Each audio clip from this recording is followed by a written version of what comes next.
உலக மக்கள் அனைவருக்கும் எனது இனிய வணக்கம். தொடர்ந்து ஆண்மை குறைவு, இம்பார்ட்டன்சி and erectile dysfunction, premarital counselling, திருமண முன் ஆலோசனைகள் இவற்றை பற்றியெல்லாம் கடந்த சில வாரங்களாக 50 ஆண்டு காலம் செக்ஸாலஜி மருத்துவத்துறையில் என்னுடைய அனுபவங்களை பொதுமக்களுக்கு பப்ளிக் ஹெல்த் எஜுகேஷன் என்ற முறையிலே மக்களுக்கு பொது சுகாதாரத்துறையின் அடிப்படை வியாதிகளை பற்றி உண்மைகளையும் விஞ்ஞான ரீதியான அதனுடைய முடிவுகள் பற்றியும் நாம் கலந்துரையாடி கொண்டிருக்கின்றோம். திருமணத்திற்கு முன்பாக நான் சொன்னேன், ஆணாக இருந்தாலும் சரி பெண்ணாக இருந்தாலும் சரி அவர்கள் உடலியல் ரீதியாக மரபணுக்கள் ரீதியாக காரியோடைப்பிங், அதாவது மனிதனுடைய உடலில் குரோமோசோம்ஸ் என்கின்ற மரபியல் அணுக்கள் 23 பேர்ஸ், அதை 44XY என்றால் ஆண்களும் 44XX என்றால் பெண்களும் என்று கூறினோம். இவை சரியாக அந்த எண்ணிக்கை இருக்கின்றதா? அதில் ஏதாவது கோளாறுகள் இருக்கின்றதா? உதாரணத்துக்காக ஆங்கிலத்திலே நாங்கள் மருத்துவர்களுக்கு மாணவர்களுக்கு பாடம் நடத்துகின்ற பொழுது கிளீன் ஃபில்டர் சிண்ட்ரோம் 47XXY மேல், இது ஒரு குரோமோசோம் வியாதி. மேல் டர்னர் சிண்ட்ரோம் 45XO ஃபீமேல், இது ஒரு வகையான குரோமோசோம் வியாதி. சிஸ்டிக் ஃபைப்ரோசிஸ், ஒய் குரோமோசோம் வியாதி.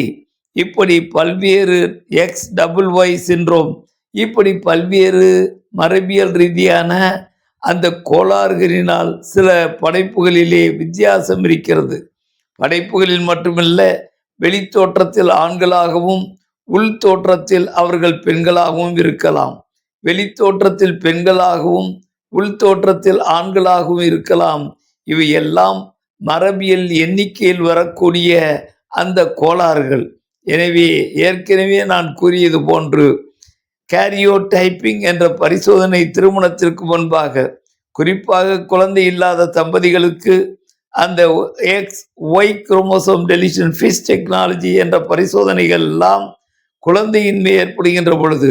எனவே எப்பொழுதுமே உடலை ஃபீனோடைப் என்றால் ஆங்கிலத்திலே வெளித்தோற்றம் என்றும், ஜீனோடைப் என்றால் அதனுடைய உள்தோற்றம் என்றும், இவற்றை எல்லாம் முறையாக பரிசோதனை செய்து கொண்டால் அவர்களுடைய இல்லற வாழ்க்கை தொடர்ச்சியாக இன்பமயமாக இருக்கும். அவர்களுக்கு ஆண்மை குறைவு, மலட்டுத்தன்மை, குழந்தையற்ற நோய் இவையெல்லாம் ஏற்படுகின்ற அந்த வாய்ப்புகளை குறைக்கின்ற வசதி அவர்களுக்கு என்ன செய்ய முடியும் விஞ்ஞான ரீதியாக என்பதை தெளிவாக எடுத்து கூற முடியும்.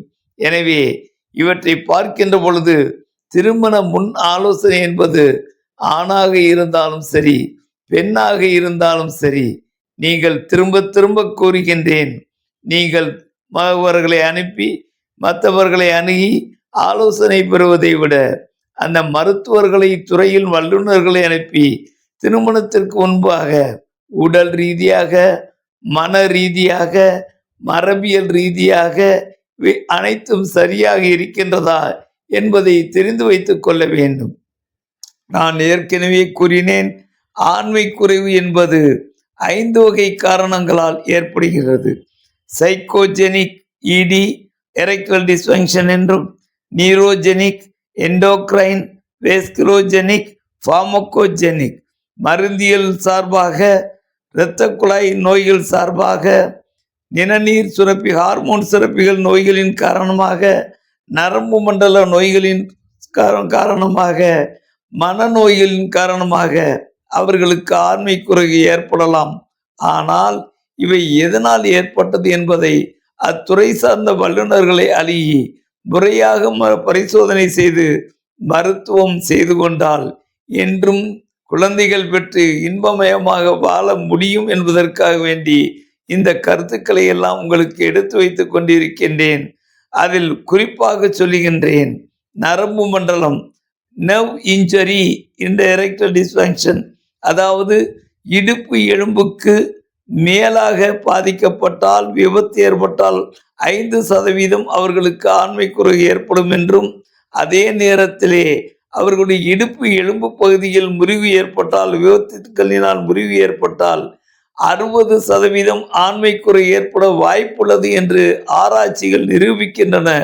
எனவே எந்த முறை எப்படி விபத்துக்கள் ஏற்பட்டாலும் அல்லது நரம்பு மண்டல பாதிப்பாக இருந்தாலும் எத்தனை சதவீதம் என்பதை இப்போ உள்ள அந்த ஸ்கேன் பரிசோதனை, எக்ஸ்ரே பரிசோதனைகளை செய்து முறையாக வைத்தியம் செய்து கொண்டால் எந்த ஒரு வியாதியாக இருந்தாலும் சரி 95% குணப்படுத்துவதற்கு நவீன மருத்துவ விஞ்ஞான கண்டுபிடிப்புகளும் மருந்துகளும் இருக்கின்றது என்ற உண்மையை நான் மக்களிடத்திலே பகிர்ந்து கொள்ள விரும்புகின்றேன். எனவே நீங்கள் செய்ய வேண்டியது விஞ்ஞான ரீதியான விடாமுயற்சியாக இருக்க வேண்டும். நன்றி, வணக்கம்.